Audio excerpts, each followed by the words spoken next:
Cool. Then we got to do this. Right. Yay, look at me. I didn't forget. Okay. Oh, don't look at that. Look at this. Okay. So, unit 14, normal versus variation versus complication. Did a quick little check-in, set our intentions. Um, as we always do, real quick. So we are still on every other Thursday for an hour, 8 to 9 for office hours. Remind everybody, Dr. Jen's availability and any questions or revisits about the school email. Um, I know it's kind of hard to gauge to see if Thursdays from 8 to 9 still works for office hours. So let's revisit that after next unit, after unit 15, if we need to revisit about a different day and time, but it would probably still stay at 1 hour every other week. And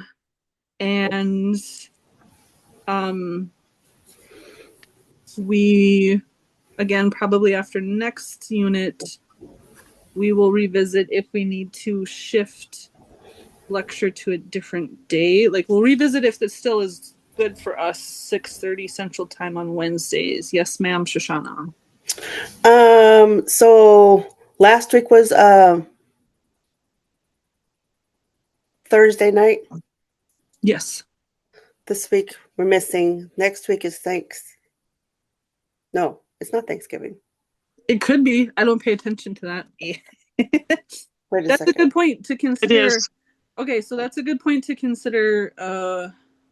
I literally would not have thought about that. So, yes, next Thursday is Thanksgiving. Um, okay, so the fourth, so next unit is 5 weeks long. So we'll do the fourth. It'll end up being two. So, right, the fourth and the 18th. I mean, I'm not sure how much the 18th. Well, the 18th might be helpful, right? If I'm counting that right, like, um, 1, 2, 3, 4, 5. Okay, yeah, because then our next lecture would be on the 31st. Okay, good point. That's New Year's Eve. Um, so I will make a note to get our fearless leaders approval to, because lecture would have fallen on the 31st. So I will check in with Auntie about moving it to the 7th. So that'll give us a week off. And so then the office hour dates for the next unit will be the 4th and the 18th.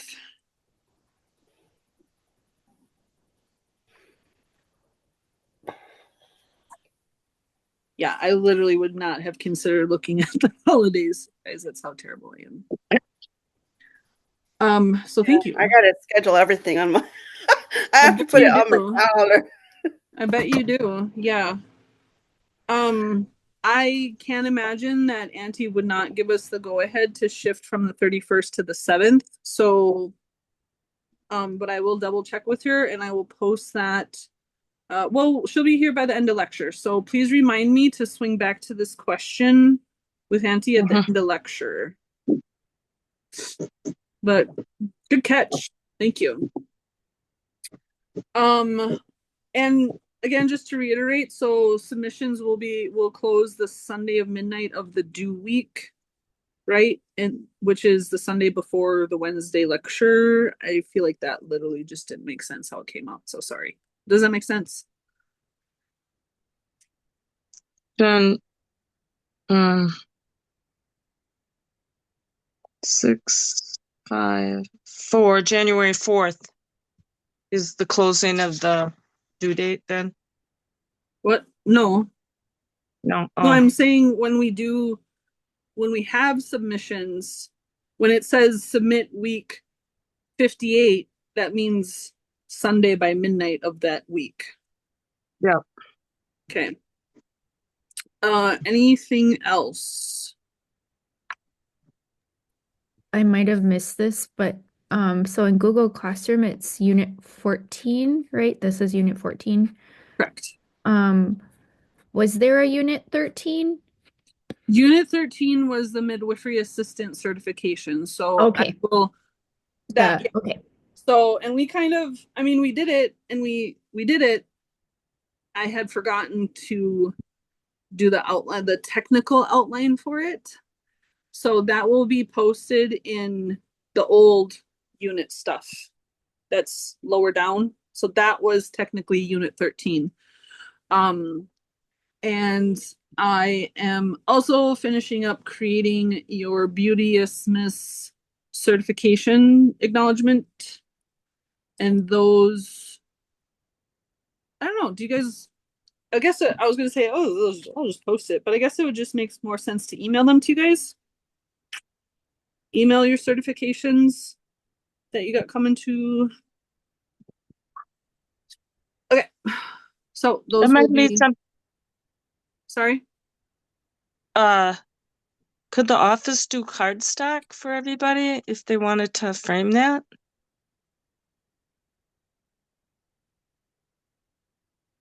Or they could What print do it you, from their what do you email. mean? Well, if you, the certification form itself, frameable. Well, would you guys rather just have them emailed directly to you, or would you prefer them mailed to you? Email. Email? Email. Email. Right. Three Sorry, I'm votes for sorry. email. It's okay. All right. Mail. Medina wants mail. Of course she does. I guess I can mail yours. Who didn't vote or who doesn't have a preference? I don't have a preference. This is a mayor's. Okay. Well, then you're gonna get email, my dear. Of course, Medina's got to be the exception. Joking. Okay. So let's dive in. Okay, anything else before we dive into the unit topic? I did the skills weekend feedback thing, but I tried to submit it and then I think I did it wrong. But just letting you know. And then I'll figure it out after lecture maybe. But I did Okay, it so before lecture. okay, and that's I can double check. I've never used Google Classrooms before too, so this unit's kind of our working out the bugs. So I will check to see if it's submitted and let you know, so then we know, but that is open until the 23rd, I think, too. So we'll work out the bugs of it too, because I'm a really bad millennial, guys. I should definitely be not a millennial. Okay, anything else? Okay. So this lecture might be a little short. Kind of depends on how our discussion goes, but let's just open discussion of the 3 questions. Okay. What are the definitions and differences of these words? Normal versus variation versus complication. How can the parameters, considerations, and recommendations that you may have as a midwife in the birth space change each of these words, definitions, or application? Okay. And feel free to either just share what you wrote or submitted or whatever stage that is in, because I know, again, we're just getting back in the swing of things, working out a couple kinks with this unit, or just shoot from the hip, ad lib. Like if someone, if a family or a family that you're supporting or somebody from the community asked you, oh yeah, what's the difference? Like they said that it was a complication. So does that mean that it's a, common or normal, or like if you had to create a functional conversation around this, how might you do that? I think for me, I'd go like normal is more like a range, right? It's not like a step-by-step thing. Normal, there's like a range of what's normal. Variation is something that probably like is not necessarily a negative thing, right? Mhm. It's just different. Um, and like I think about the I can't remember where we watched it, but there was one video we watched about breach and teachings about breach. And one of the teachings was sometimes that's just how a baby comes, that's going to be different. And that's what they like, they believe that they're going to be like a trailblazer, or they're going to be backwards, or they're going to be something to their people. They have a responsibility to their people. And that's why they're coming out the way that they're coming out. So to me, that might not be a complication. That's like a variation. It's not a Mhm. negative thing, and a complication might be something that requires intervention. Um, I don't know. That's just what I'm thinking. Mm. That's a good way to explain it. Yep. Anybody else want to give their take or reflection on the definition and difference?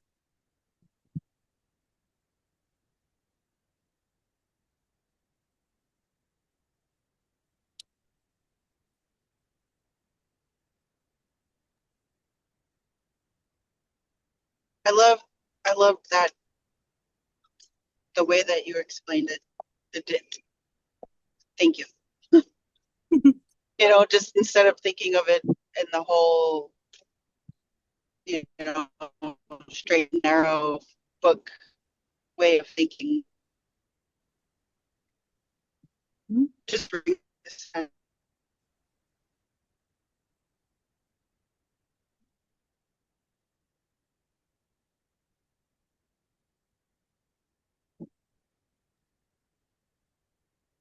being a baby midwife and not having, somebody, not having helped somebody in their delivery, like actual.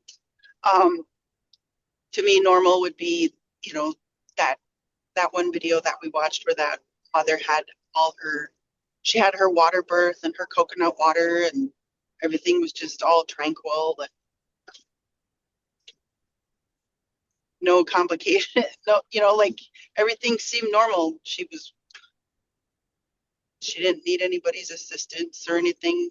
There was no, I forget what the word was, no interventions, Mhm. like no hands on. It just, she trusted her body. To me, normal would be the mother understanding, that I can do this.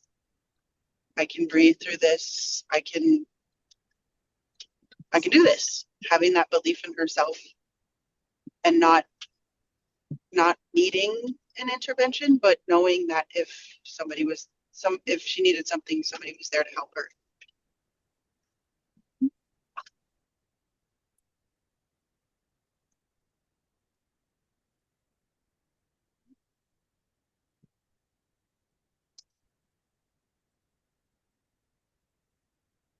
Anybody else want to jump in this one?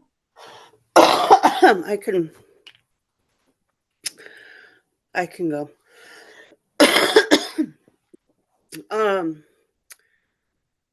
So the gist of what I wrote, I gave like a basic definition of what normal labor was, and a normal pregnancy is like a low risk process. Um, but then all of us, and as students learning like and reading all the chapters that we've read so far, and um, getting an idea of what normal is, and then now like some variations, being able to like critically think and anticipate like what some um, and do some assessments to make sure that they're still within normal limits, and um, part of that has to do also with like education prior to, like education with our moms, Mhm. birthing people, like making sure that they know what the process of labor and delivery is, and the different stages, and um, and while you're in the thick of it, the deep of it, like this is what's going on, this is where we're at, this is what I'll be checking for, um, and making them aware of like my thought process or the midwife's thought process, and caregiving process for them, and being able to critically think and be active in like our thought process of solving things if it turns to um, being a complication.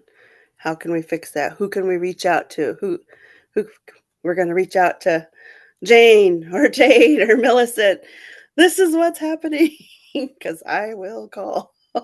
Mhm. Uh-huh. Um, I don't know. There's that. Yeah. So, not being afraid to ask for help, getting to know the people that in the area where you're at. What do you think about this? And I'll just say I had that happen once before. Like I was just a doula back then, and I was working a home birth, and I was there with the client for like a week straight during COVID. And the midwife would call and ask me, like, well, how's she doing? What do you see? I was her eyes and ears, and I'd Mm. tell her how things were. And then, I don't know, some might think it's weird, some might not, but they would reach out to other midwives too and ask them what they intuitively felt, how the Mm. process was going too. So, not me, the other midwives that they consulted to. Mm. Yeah. So it's like a village. Mhm. Can be.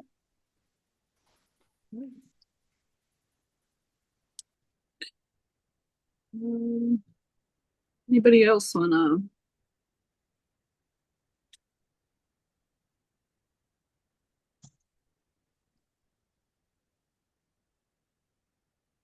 Well, Amaris or Pearl, any thoughts about this?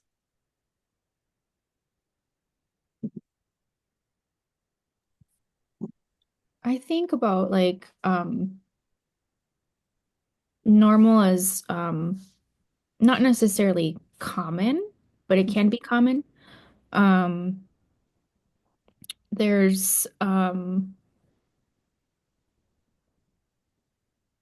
I don't know, I'm lost for words like for normal. Like I think of the physiology, development or um different stages of growth, things that are like there's progress, there's kind of a lot that could be used for like this is normal. Um of I When I think about variations, it's uh yeah, like a different from normal. Um and it doesn't mean that it's a risk factor for anything. It just means that it's different. It's appearing different. It's um happening a little differently. Um say like um I think of too like breech as maybe a variation of normal, that normally we have the baby is head down, but in the breech baby that it's the feet down, and um I think that's a variation of what we maybe consider as normal. Um Whereas like a complication, I always think of like preeclampsia and high blood pressure and um you know uh kind of postpartum hemorrhaging and um, things that um, can put people at risk for needing some sort of medical medical care to support them in their health. Um, it might be a procedure, it might be medication, it might be um, seeing specialist. Um, a complication that makes your care, you have to be monitored a lot more if you have a complication. That's kind of what I think of with these words.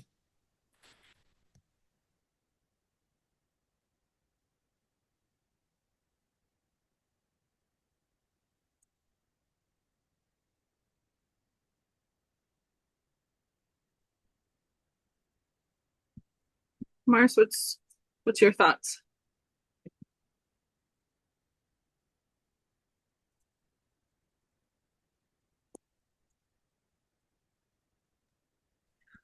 Uh, so I think what I got from it was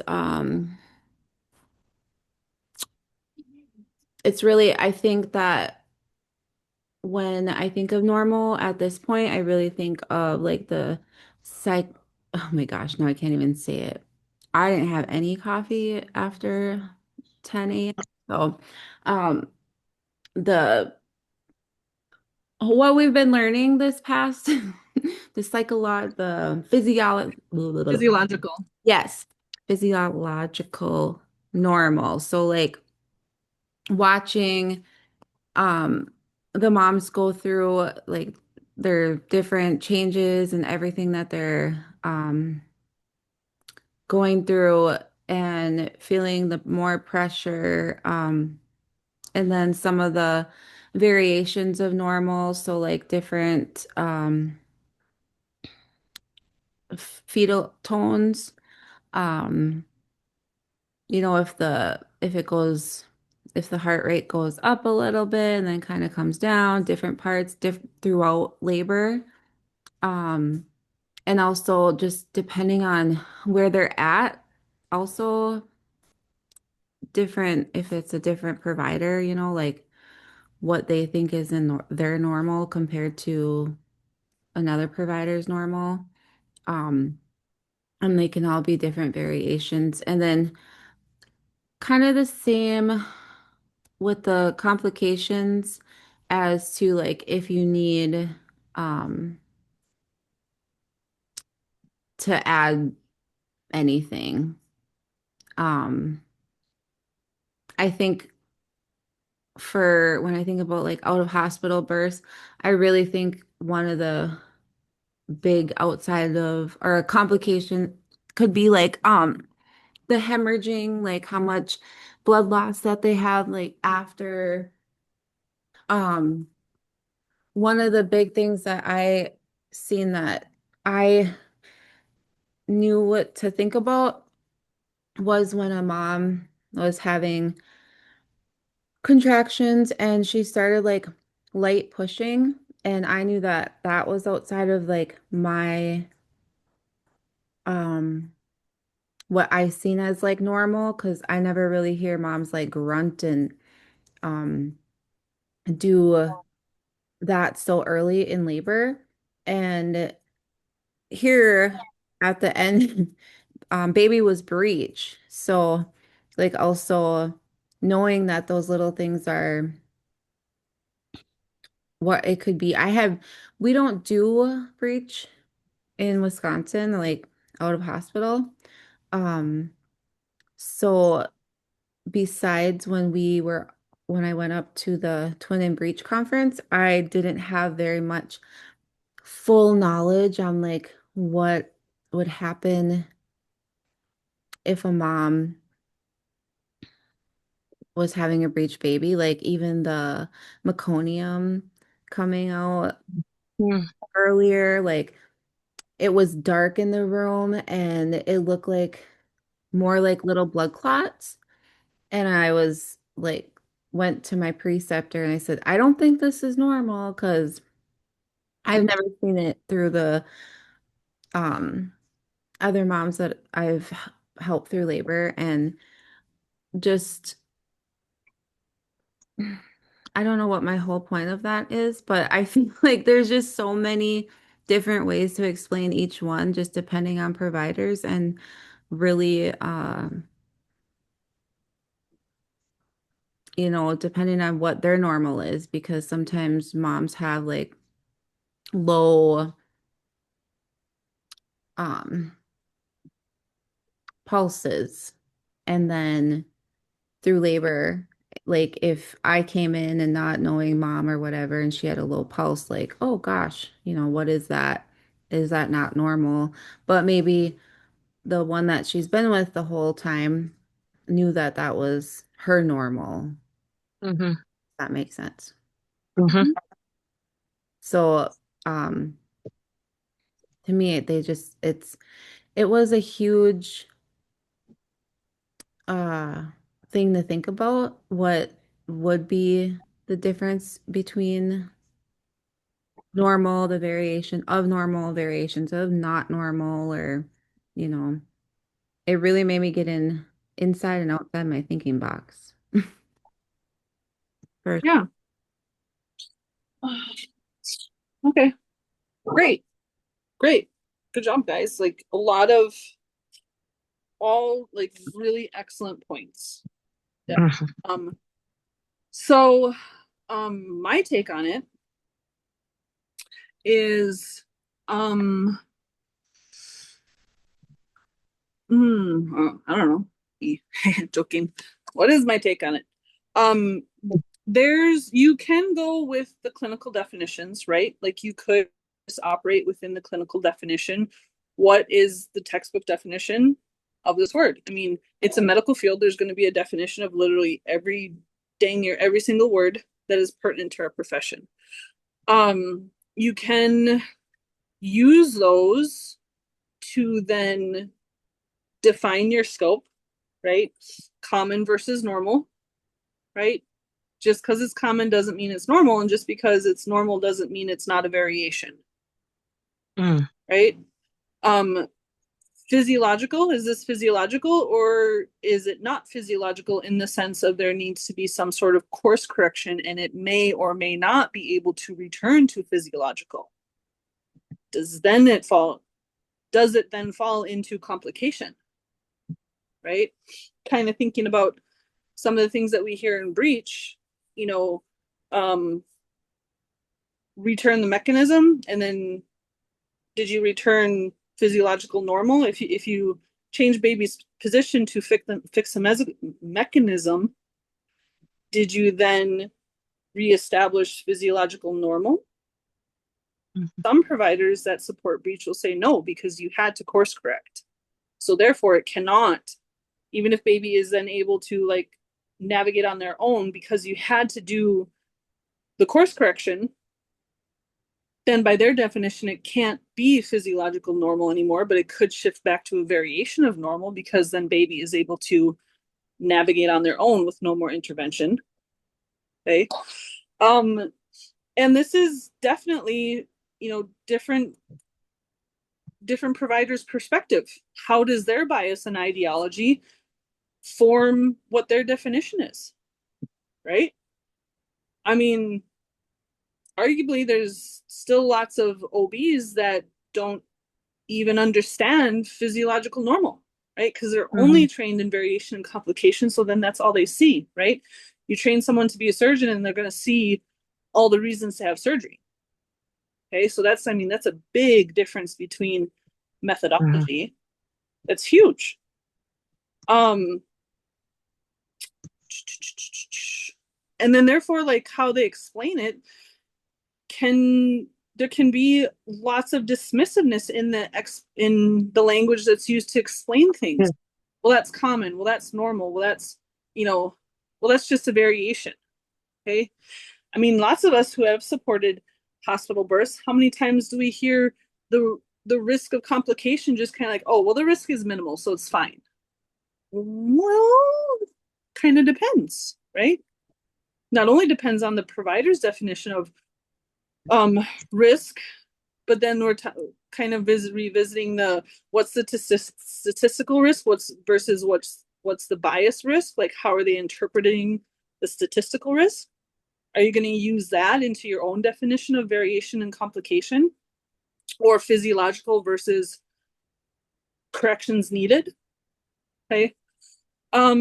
Needing extra tools. Is it needing extra tools or is it needing extra resources? Okay. And some of the considerations that Pearl brought up: pregnancy-induced hypertension, preeclampsia, postpartum hemorrhage.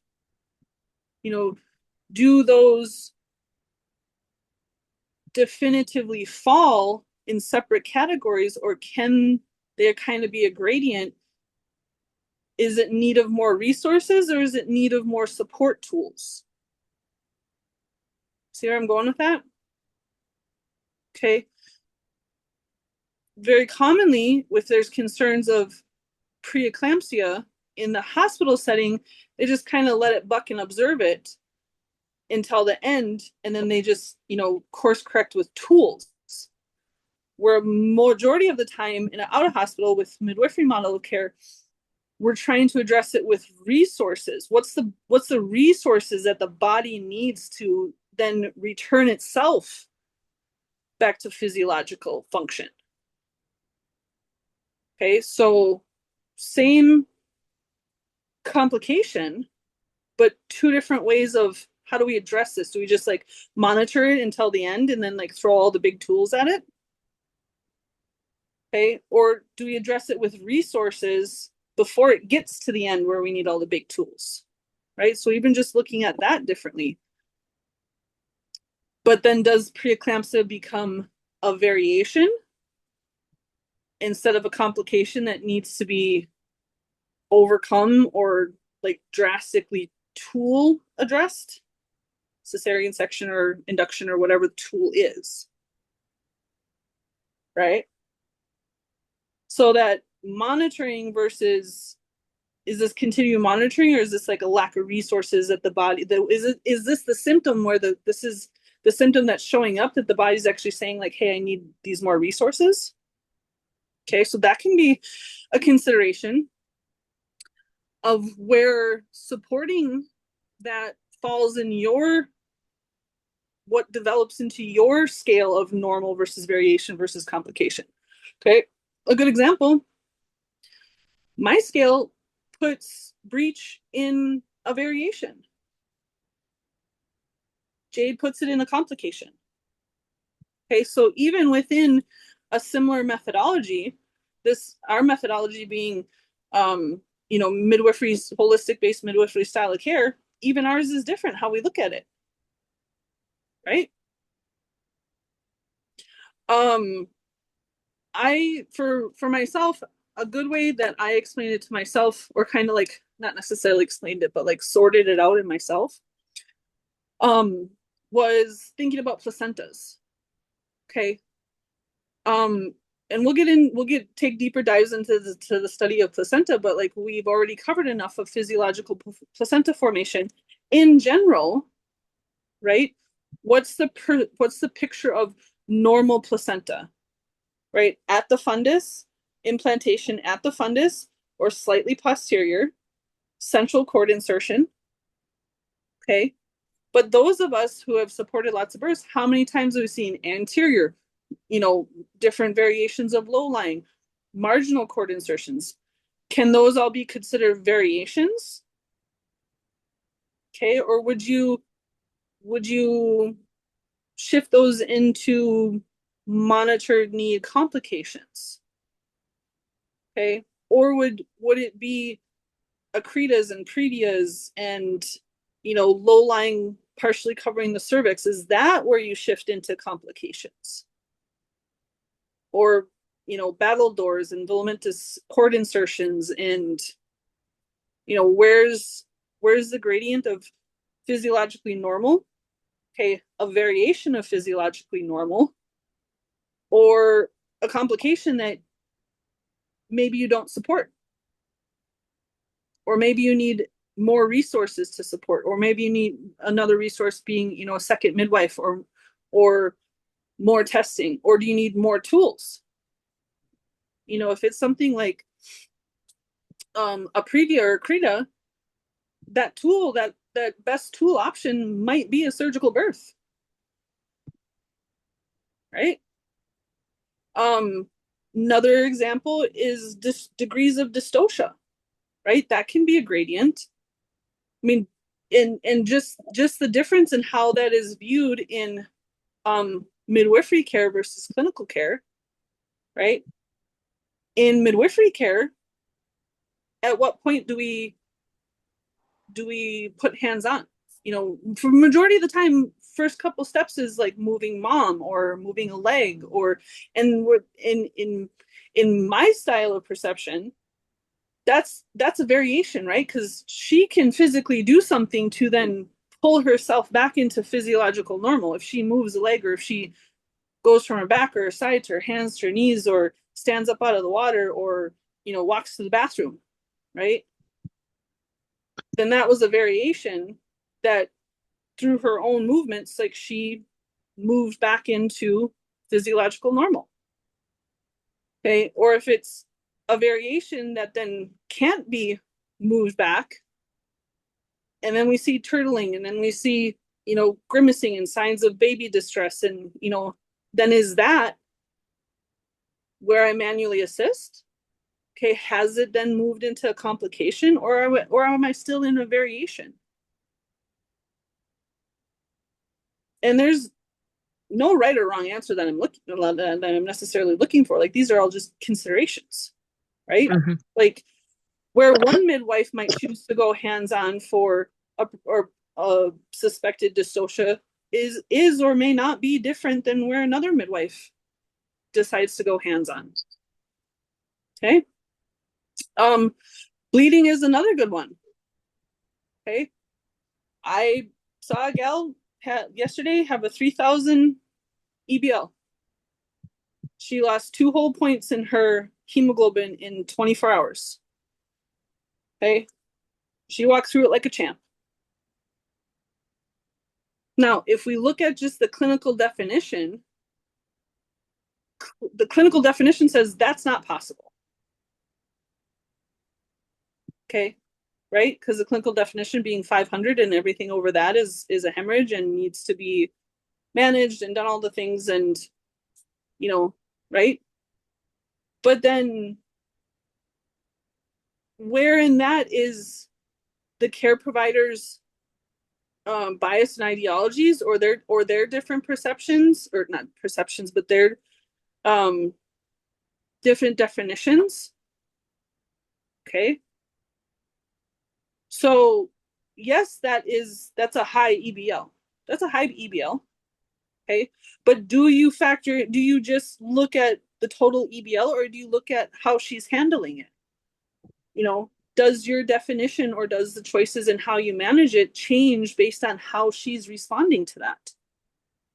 Okay. Because I've seen 800s, 850s, and I was dang near pulling her up off the floor.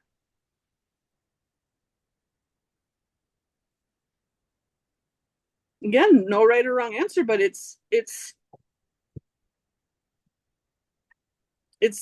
definitely a experiential reflection. It's your comfort level.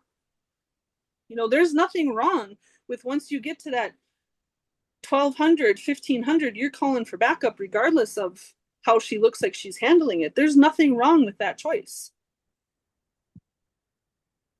Okay. If that's where your comfort level is, if that's where you're monitoring, if that's where your hard line is, if that's where you create the conversation of like, hey, there's a lot going on here, and I think that the best option is to go in for additional support.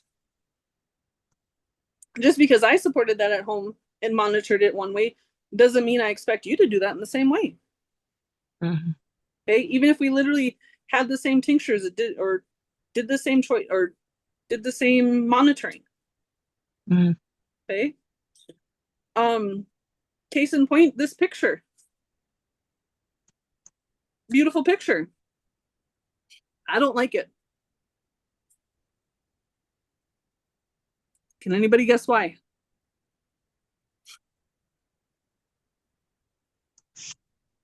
Look at how much blood is by her hip. Mm-hmm. That's that's definitely 500. I would put that at about 800. Okay. I choose to, as soon as I suspect that there's 200 or 300 in the water, we're getting out of the water.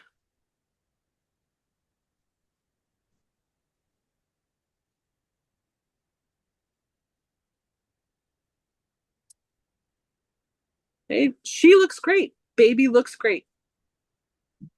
Some midwives would be like, why? Why are you making her get up? Why are you disrupting that? Why are you pulling her out of the water? There's nothing wrong. That's true. In this snapshot of time, that is true. Okay, now it's a painting, so we don't know how long has she been in the pool, how long did she push? Like, is this the 3 minute mark? Is this the 7 minute mark?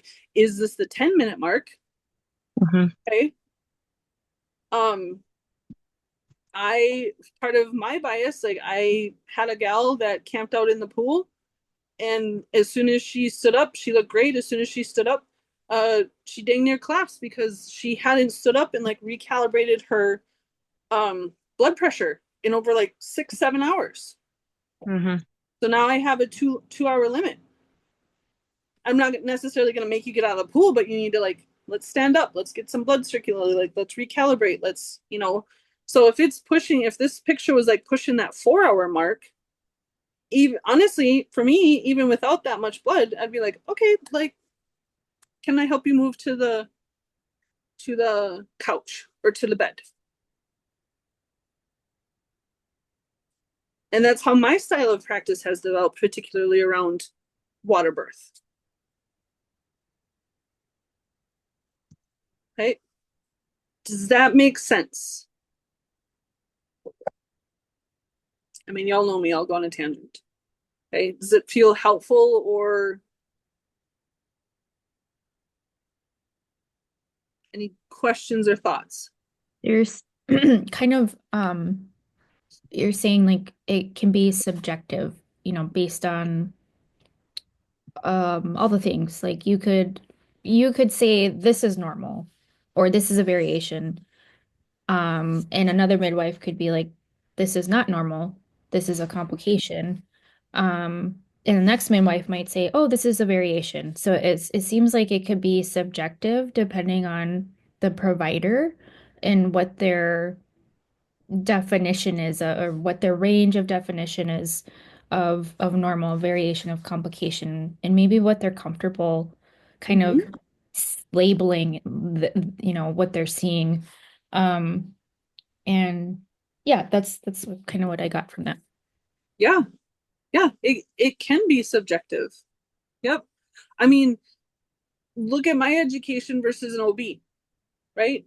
What I'm probably gonna lump into physiological normal and variations might have a few crossovers, but I bet their complications is a little bit more stacked with some things that I might put in the variation, or the potentiality of, well, maybe if we put some more resources towards this versus, and I'm not bashing them, right? It's just we're just two completely different methodologies, right? And this is a gradient that we're never going to agree on.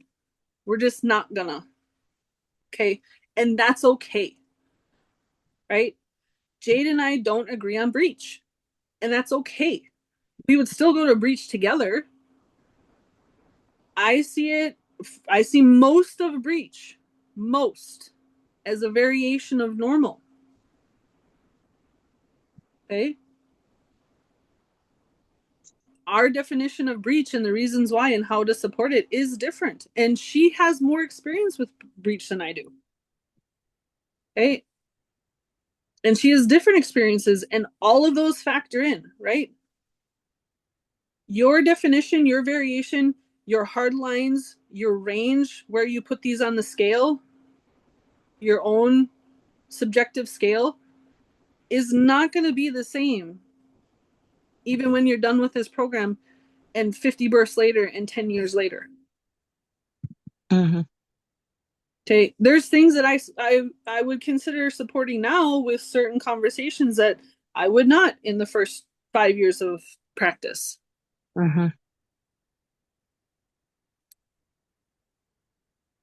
Okay, So don't pigeonhole yourself, right? That's really my biggest goal. Okay. Don't pigeonhole yourself. Okay. I know home birth midwives that are not comfortable with women getting into a pool until they guarantee that they're 8 centimeters dilated. So to get into a pool with this midwife, you have to have a vaginal check. That's her line. That's her comfort level. That's her practice style. That's where how she feels like she mitigates variation or how she tries to prophylactically mitigate complications for whatever reason. Okay. I know midwives that like, oh, you birthed your baby, you're gonna stay in the pool until you have your placenta. Okay. Now that makes me like, oh, really? Okay. But that's me. Like my line is 2 to 300. Once I'm convinced that there's at least 2 or 300 in that pool, I want to see better. That's me. Okay. Anybody else on this one?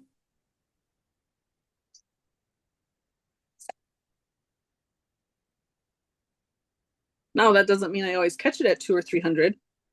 That doesn't mean that by the time that we orchestrate all the movement that it happened before there's 8 or 12 or 14 in the pool. I mean, definitely has. Okay. So, but I start the motions once I'm like, yeah, there's definitely 2 or 3. And that's my style of support. Okay, next one. Coping versus suffering. What does this mean? Okay. How do you think the differences can influence the birth space, labor progression, and possibly your recommendations?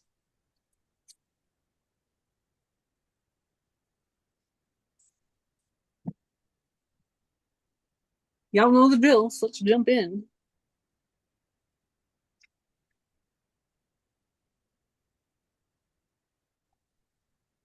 Wants to start us? I can um trying to remember if I wrote that in my paper. Um,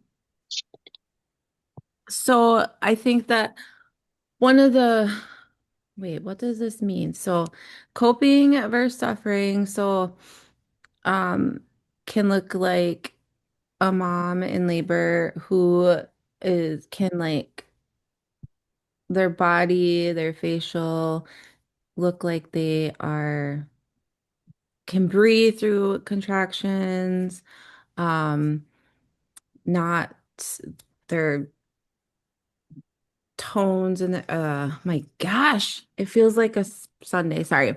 Um, it everything look is okay.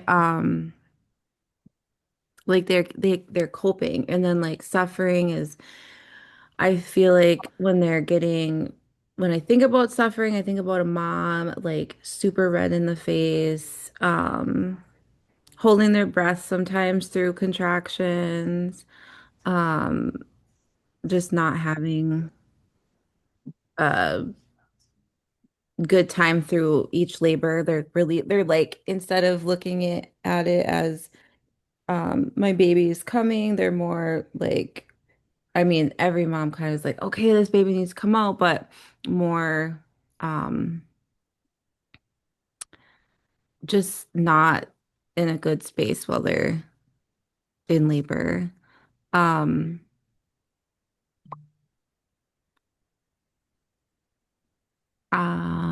I'll go next. Okay. Um, well, in mine, I basically started out with a reflection, or asking, where is this? Asking questions. how well is the birth person prepared for labor? Did they receive any education or any classes? Was I able to provide that for them? Did they get it from somewhere else? Are they prepared to anticipate or know what stage of labor they are in? And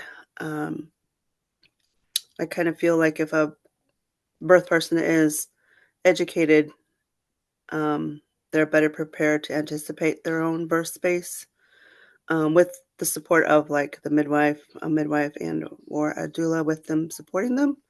But then at the same time that a family that isn't as well prepared may have a lot of that anxiety, the unknowing, the stress about the process, and those people might be suffering, and that can cause negative circumstances in the birthing space. Also with labor progression. Also, I didn't write it in my paper, but you know, it's I, I personally feel like it's getting to know your families a lot, getting their history, and I think I've talked about it before. Like one of my doula clients was, she mentioned she had sexual trauma, and it took a really long time to get pregnant. She's had many miscarriages, and they're really happy and excited about this birth, but she still carried that trauma with her all the way through labor and delivery, and so that birth trauma she held on to that little one, and she had some major tearing. So again, it's just like getting to know that family and getting them, you know, explaining things how what to expect. But then if it's beyond my scope of care, like obviously this particular doula client they needed extra help, but we got through it. I mean, it was a hospital birth and everything, but and then having a support person there as well, um, uh, an educated support person like a doula can share information about, or an assistant can share information as labor progresses. So, um, yeah, that's what now I can see you guys. Okay, that's what I wrote.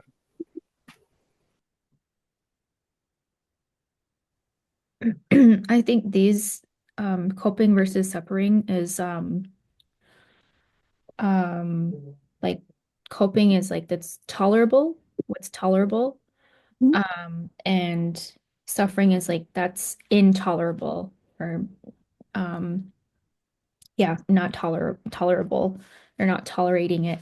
And it's I think dependent on maybe subjective for the birthing person or mom, depending on their experience, previous experiences, and versus like the other like normal variation complication, those are like more provider, like more of the person, like a midwife or OB or another provider. And then the coping and suffering is um, that the person in labor, the person giving birth, it's their kind of range or scale of like I'm coping versus I'm suffering. Yeah.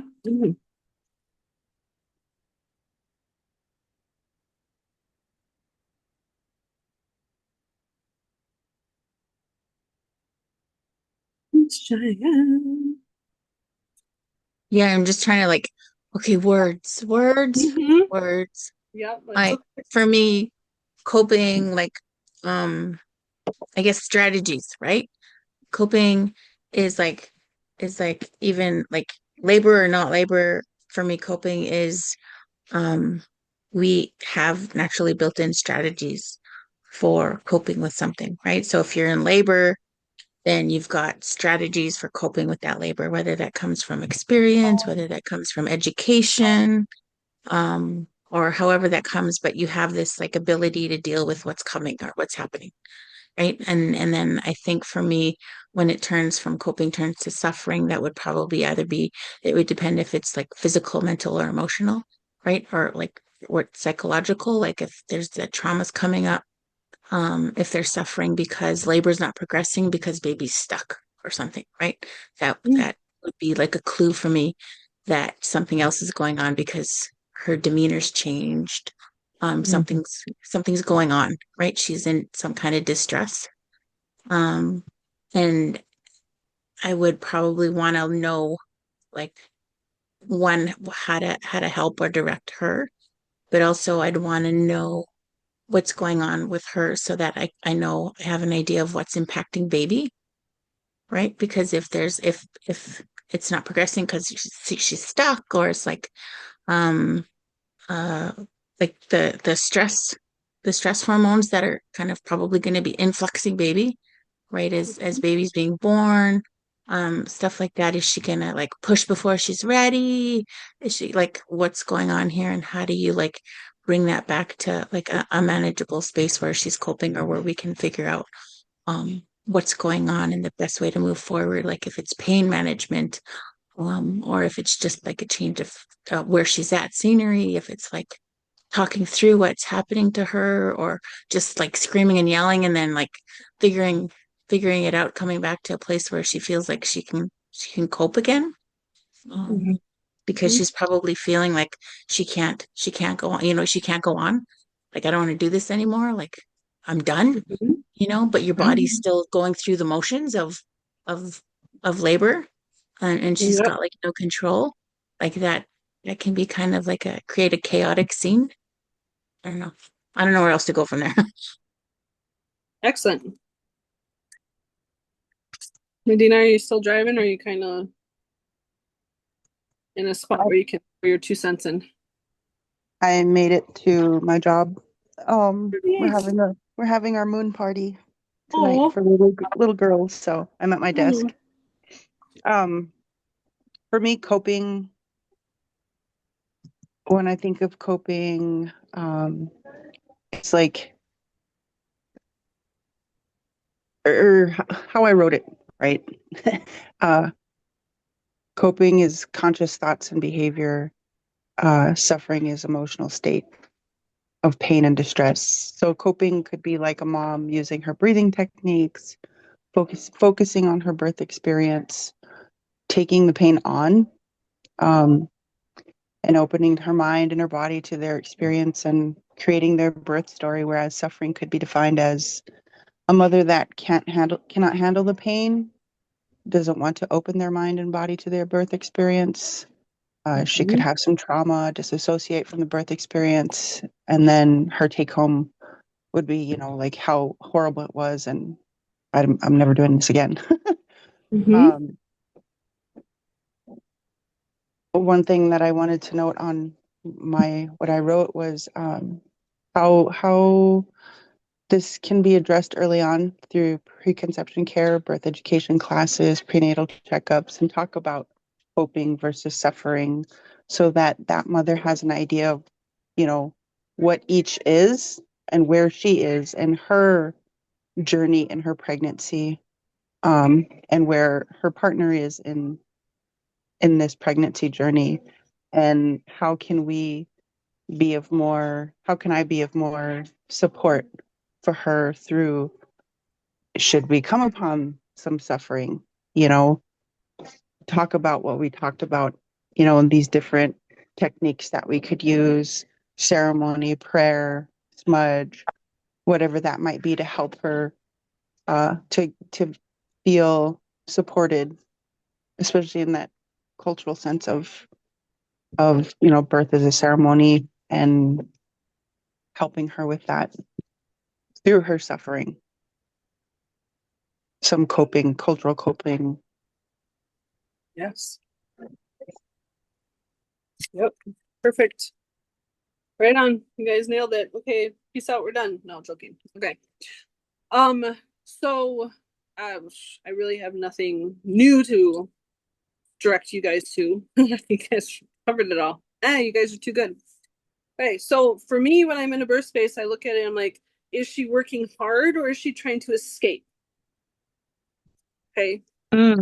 Is she working hard? Because that follows with how labor progresses, right? Because the style of contractions are going to change, the frequency, the duration. Is she taking time to adjust to that, how the progression of labor has changed? Is her ritual changing? Is there ritual, or is there panic? Okay. As she feels it building, does she go back to like, okay, come back here. It's coming. It's coming. Okay. Or is it panic? Oh my God, it's coming again. Oh my God, it's coming again. Okay. Ritual versus panic. Okay. Is she asking for help or is she quitting? However, I would reframe that quitting to rejecting. Okay. Because you can hear women say, I quit. I don't want to do this. I'm done. But then the contraction comes and she's reestablishing that ritual. Right? Or is she quitting in rejection? No, I don't want to do this. Make it stop. Can't you just reach up and pull baby out? Isn't it over yet? What do you mean? What do you mean you can't tell me I'll be done in 20 minutes? What do you mean I have to go through more contractions? Okay, so quitting in, how did I just say it? I don't even remember how I said it. Reframing quitting, hearing quitting, I'm done. I don't want to do this anymore. I quit. Okay, well, how can I help you? I don't know. Just let me get through this next contraction. Okay. Well, I don't know what to do. I don't want to do this anymore. Okay, well, would you like to get up and move? Nope, I'm good right here. Okay, so she's saying quit, but she's still, once that contraction flow comes back, you see that ritual reestablish. Okay, you're giving her options and support and suggestion, but then she's like, nope, this is where I'm good. I'm good right here. Just let me. I'm good. Okay. Okay, because that's a little bit of the mental emotional battle, right? What we were talking about, letting go. Okay, and how I try and support that is I create, especially with first time moms, I create, and first time vaginal birthers, because if it's a C-section or VBAC situation, so first time moms, first time vaginal birthers, and some first time spontaneous birthers if they've only been induced. Okay, I create a lot of conversation around, there's 3 things that have to be on the same page: your body, your baby, and your mind. And it's your mind that's the hardest to get to come to the party. Okay, baby's got it down, right? Like they secrete the lung proteins, they're ready to go, they're in a great position. Okay, baby's down for the party. Her body's creating a great spontaneous pattern.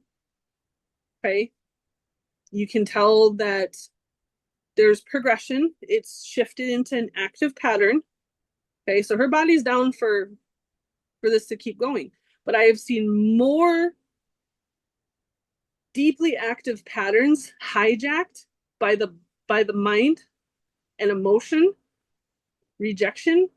And I will argue, I will die on this hill, emotional dystocia is far, far harder to help support a woman through that than any physiological, any shoulder dystocia, any head dystocia, like any dystocia that can be happening in the pelvis. That emotional dystocia, that's a doozy. That's a doozy. Because that rejection, I don't want to, I'm done, I don't want to, no, I don't want to go anywhere, no, I don't want any help, no, I don't want to do anything, but I want to quit. Like, what do you mean I have to keep going? Okay, because the only person that can convince her to get past that is herself. The only person that can give her permission to release into that altered state and get out of her way is herself. And that's why I just had a 3-day primip birth. Okay. And sometimes all you can do is keep monitoring baby and reassuring her that physically you're doing great. This pattern is great. You're doing a good job. Okay. Baby is safe. Okay, how can I help you address these emotions? How can I help you process what's weighing on your mind? Okay, sometimes, especially for first-time moms, fear of the unknown, right? Previous trauma, big one, big one. Okay, sometimes birth trauma, sometimes sexual trauma, sometimes physical trauma, sometimes relationship trauma, right? Like sometimes it's the anomalous event of an unplanned auntie, sister, mom, mother-in-law showing up, coming around being nosy, and then all of a sudden, like, whoa, what happened? What just happened to this pattern? What freaking just happened to this pattern? Right? Instantly I'm looking for variations in pattern when there's, I mean, if she knows the person's coming, maybe it might, maybe a little bit. Okay. But um anomalous events. Okay. And it took me a hot minute because it definitely wasn't something that my preceptor taught me or that was any in my education programs. Baby, body, and mind. And that mind, guys, that can be the hardest one to convince to come join that party. Okay. Now, the beautiful thing is that a majority of the time we are going to be supporting within our cultural rituals, stories, practices. Okay. That's huge. That's a huge tool. And all those, I don't know. I guess I just get enamored sometimes or like befuzzled about how incredibly ingenious the old people were in the stories and the protocols and the rituals and like that were just built in to adolescence and conversation around marriage and becoming pregnant and nursing and like honestly if we could, and I don't necessarily think that we should, I really don't, but if there was a way to take that and intentionally implement it into birthing practices across the country, like it would look far different. But that is the beauty, the anomalous beautiful thing that our communities have, right? Is that acknowledgement of that sacredness and like those and the stories and the rituals and the practices and how you're going to incorporate all of those and how your style of support emerges and what you create with that and the birth bundles that you guys create is just like I'm so excited. Sorry, a little bit of tangent. But so going back to the three big ones, right? That mental, emotional letting go and allowing all women, regardless of experiences, cultural practices, religious, like anything, they have to get to the point where they let it go. You got to let go. You get to that point of, and a lot of us know this, right? We see this in ceremonies, our ceremonial experiences. You get to that point where it doesn't matter what happens, right? Like you push past the suffering. You're like, okay, whatever, universe. Like, I can't quit. But it's that accepting of like, I can't quit. And like, because I don't have the tools to make it quit. But if you really want to, we have to go someplace to get those tools. Do you want to go someplace else to get those tools? No, I don't want to go. Okay. Then we need to figure out how to get past this hump.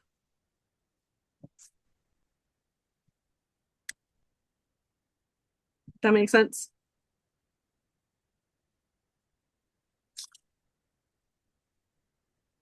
Any thoughts? Any reflections on that?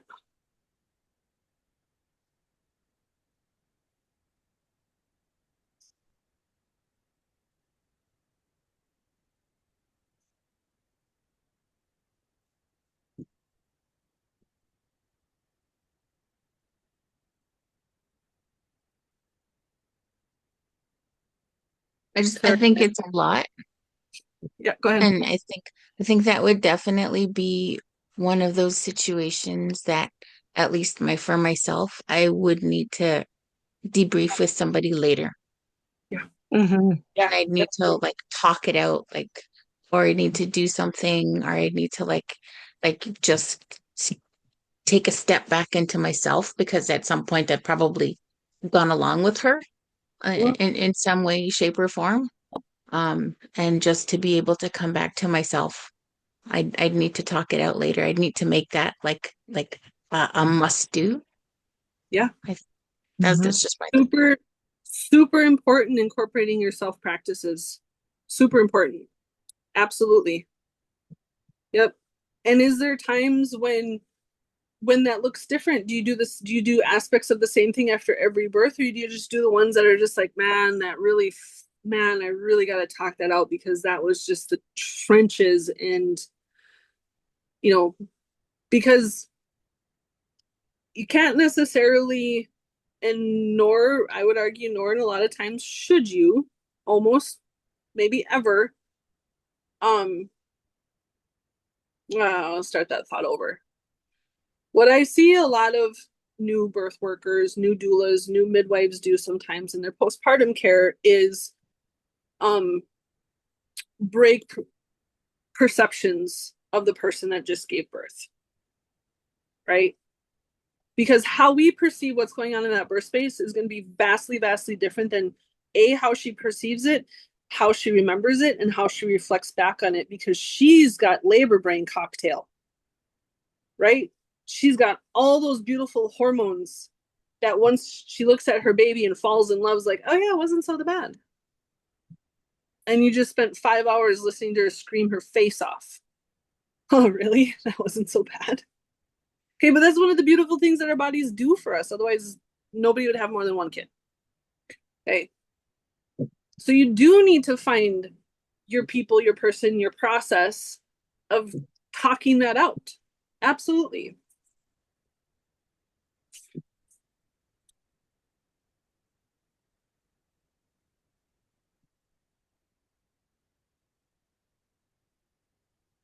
Anything else on this one? Okay. And that's also a telltale sign of coping versus suffering, right? How does she reflect back on it? Because if she reflects back on it like, yeah, it wasn't so bad, and like, baby's perfect, and like, I'd totally do it again, even though she was, dang near swinging at her man's face, don't ever touch me again 3 hours earlier. Okay. She was coping, regardless of what it looked like. Right. And you're not always going to get it right.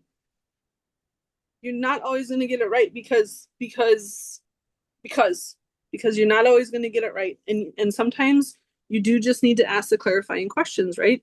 And no is a complete, that's where some midwives practices are differently, in the sense of like, okay, well, here's what I'll say about my own. Let's just talk about my own. Okay. I have conversation in the antenatal, like, for instance, cervical exams. Okay. You can ask me for cervical exams. Yes, absolutely. But the first time I'm going to pretend I didn't hear you. Then I'm going to kind of deflect you in the sense of like, okay, well, let's get through this next contraction. Let's move to the bed.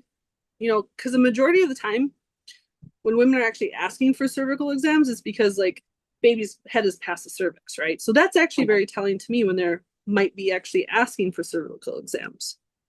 Okay. But I tell them this in the prenatal, like, yeah, but this is what I'm going to do. First time I'm going to pretend I didn't hear you. Second time, I'm going to distract you to the point where like you get through a couple more. Okay. Because if you're in the pool, you're like, okay, well, let's move to the couch, or let's get through another contraction, or, and a majority of the time, by the time that we get set up, she's like, no, I'm good. Okay. Because I have the conversation of like, that's actually very telling to me. If you get to the point where you're requesting a cervical exam, I don't know, maybe that wasn't such a good example because it's not really coping versus suffering. Well, I don't know, maybe, well, I guess if you put it in the context of a VBAC, right? Because there can be some fear of like, how am I going to know? How am I going to know when to push? How am I going to know baby's ready to push? How am I going to know that, like, well, my sister had a cervical lip and they didn't let her push it for extra 3 hours, even though she was begging. Okay. So there can be some associated trauma by associative story. I don't know. Not entirely sure that was helpful. Sorry, guys. Anybody else on this one?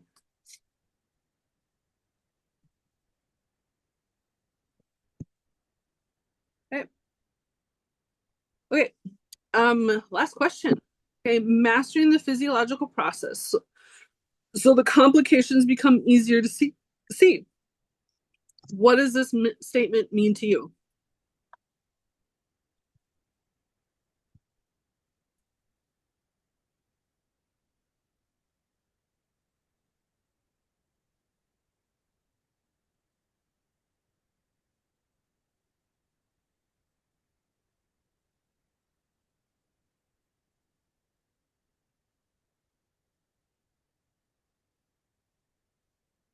Jump in, guys, or I'm just going to start picking you off. Not joking.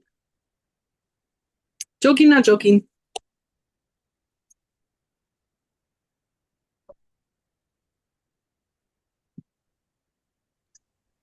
For me, this meant that this mastering the physiological process, so complications become easier to see.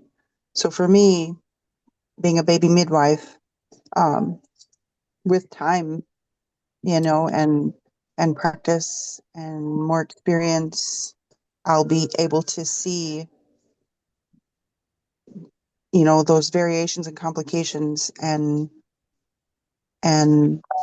be able to handle or take on a variation birth, or a variation of normal, or like something of a complication. But I can be Jane You could someday. be a version of Jane. Don't be Yes, me. I'll be a version of Jane. There you go. Be Medina plus the good parts of Jane. Make it better. And the ornery ones too. Um, I like some of your orneriness.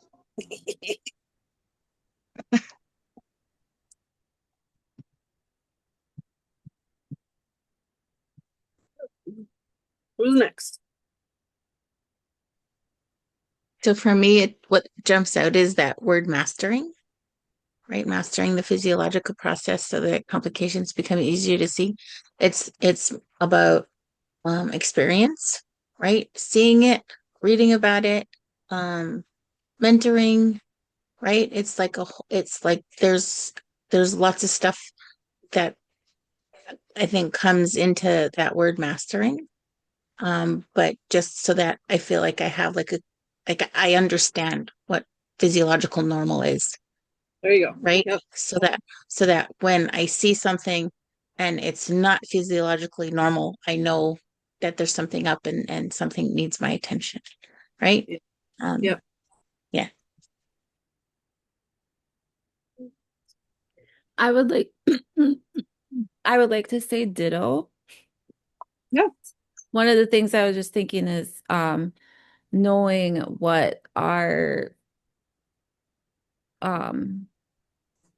what our physiological normal process looks like in our own practices too, and what it would be for us. And then just knowing when it goes outside of that scope to know when to intervene for anything that is not normal for us, physiologically normal.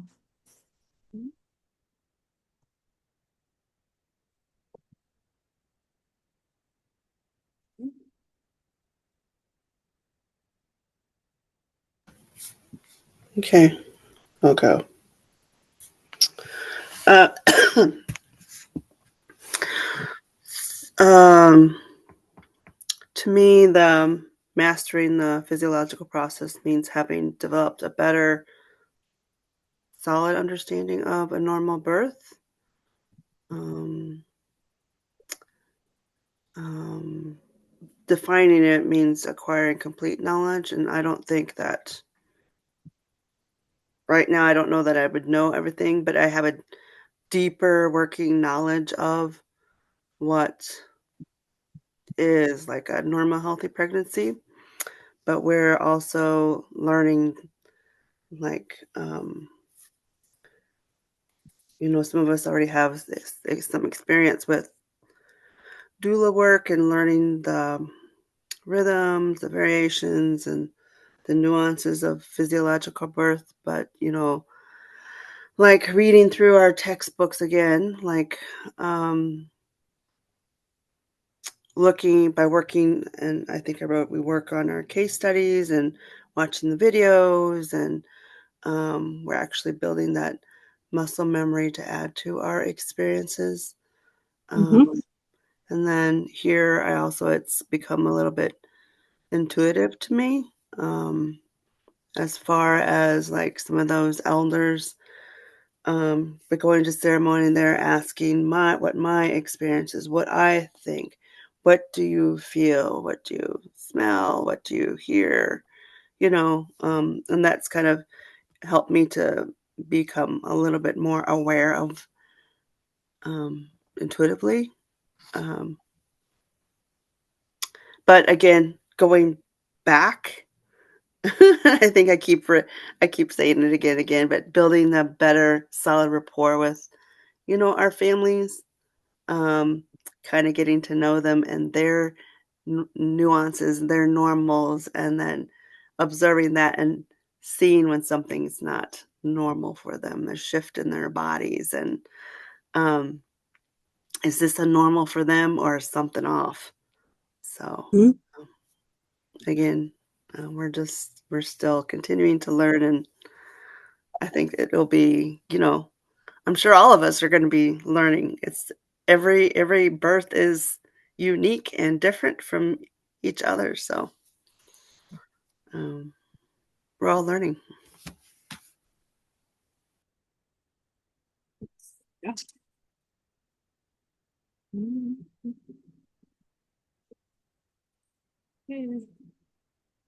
Miss Pearls. I think it's I wrote down a few words for like the mastering the physiological process, like what I think it is also, like, I agree with everyone.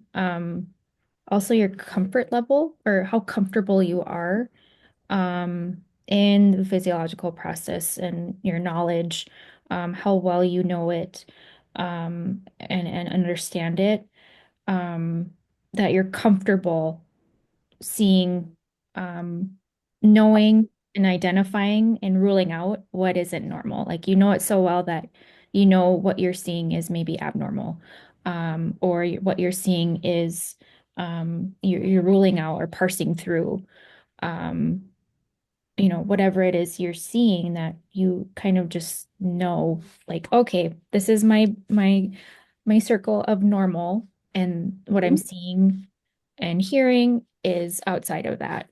Um, that's all I got. It's great. I got nothing to add. No, I'm joking. Sorry. I mean, you're freaking hitting grand slams here, guys. Okay. So, what I would say about this is, and in reflection of what all the things that you guys are saying. Okay. You're never going to master it. You're always going to be in the process of mastering, right? Because your scope of variation in normals, the aspects that you utilize to determine your self scope, how your bias, how your ideologies change, how your baggages change, okay? Good and bad baggage, right? It's gonna change. Okay. And your process of mastering should always be expanding. You should always be extrapolating, right? You're not resting on your laurels. Don't fall into complacency of SOP processes, right? It is about incorporating, is this their normal? Okay. Right. That's where we'll have conversations of what does our birth experience and what do our ideal births look like. Doesn't freaking matter. Right. It doesn't matter.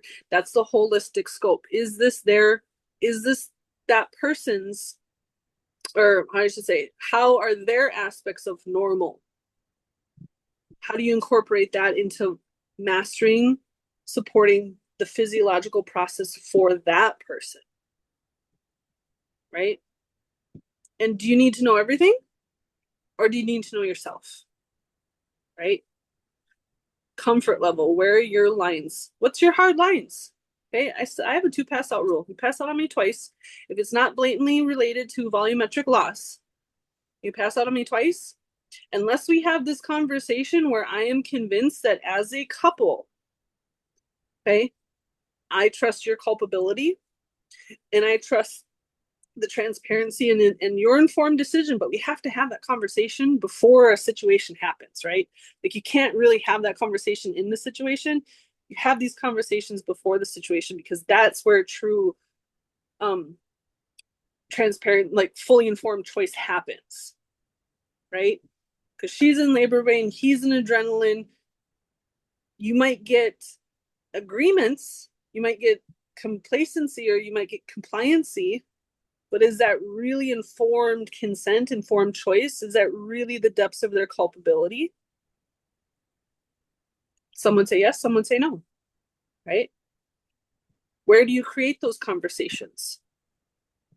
Okay. I have a felony bag. I have felonies in my bag. Okay. Those are tools that I am comfortable incorporating in how I master, my process of mastering and supporting physiological birth. If they say no, we're not comfortable with those coming into our home. Okay. Okay. Now let's have the conversation of what else I might use if the situation happens that I might have used those things. Okay. Because that's me knowing myself. And I didn't always have some of those options. Okay. So even knowing yourself of your comfort level of having those options that may or may not be out of licensure or personal scope or peer scope, just because midwives in your cohort or your peers carry those options doesn't mean you have to. Okay. And nowhere is that better understood than how we utilize traditional medicines, right? Well, the science says that does nothing. Okay, cool, that's science. Our stories say this is a traditional birth medicine and this is how we use it. Right?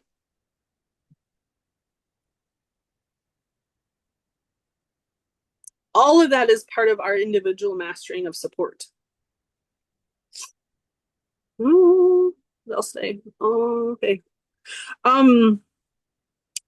What do you need to know about yourself before you have experience? Okay. Take this picture, for example.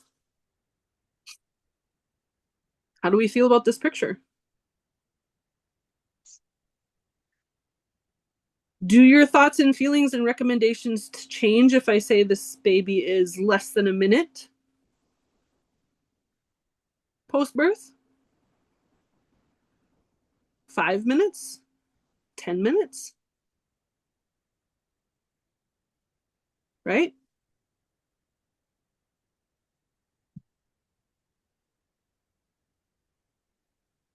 How does that change your support or your options or how you're mastering support or your lines or the tools that you choose to carry or not carry?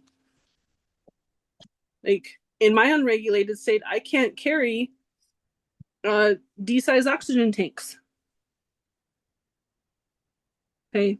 Arguably in this picture, that would be an option, especially in regulated states. So how do I get around that? Do I want to carry tools that get around that? Or do I just straight up want to carry a D-size tank?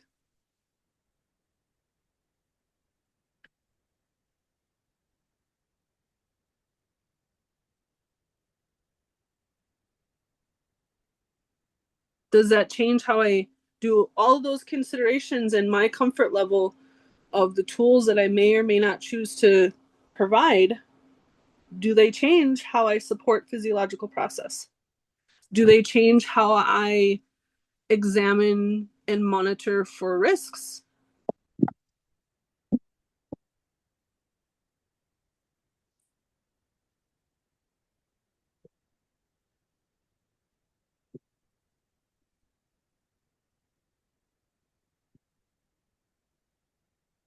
Anything coming up for anybody?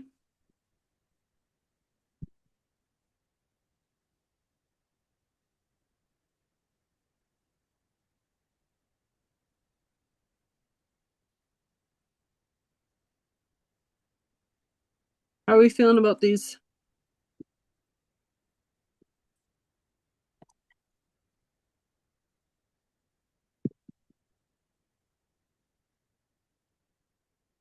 Okay. Well, that's it, guys. That was our questions. Okay. So so we're working the bugs out, coming back and working the bugs out of this new platform. Submission for this is still open, and for the literature review of our text that we've utilized so far. Okay. So what's next? Okay. There's a feedback document that's posted in Google Classroom. Okay, there's I don't know exactly how it shows up on your guys' side or which one's easier, but it's like in the text and then there's a document. So feel free to just like use the document, fill it out, and like resubmit it. I don't know. Who was it? Cheyenne was saying like something about submission. So I will check that as soon as we get off of here to verify that how it's set up is able to that you're able to pull the document off, fill it out, and then resubmit it. Hopefully that's gonna work. And then the questions from Sam to email to Auntie. Okay. So that's the feedbacks. Unit 15. Okay, that will be posted Friday-ish, Friday sometime. My goal is Friday. I'm probably gonna be going to a birth tonight, so I'm gonna shoot for Friday. Oh. And then the week will start on Monday. Was Auntie able to jump in? Oh, last thing about what's next. So I will be posting a folder with a working client case study. Okay. And what this is a client that you're supporting, that you're actively supporting. Okay. And so I want you guys to set up a chart. Okay. Set up a chart for this client. And initially, so it's going to be consult, like how the other case studies have been, consult information. And then every time I'll add either a written narrative or we might throw some audios in there of questions, texts, checkups. And it's going to be a working, you're going to keep adding to it and adding to it. Does that make sense? Okay, because this is going to be how this is going to be your practice run for your graduation project. Okay, you got a big project at the end, and this is one of the aspects to that. So this is the test run, or this is your, not test run, but like practice of it, I guess. I don't know. Is that right?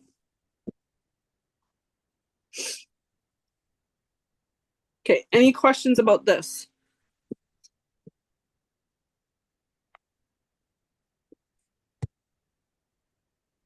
All right, otherwise, any last...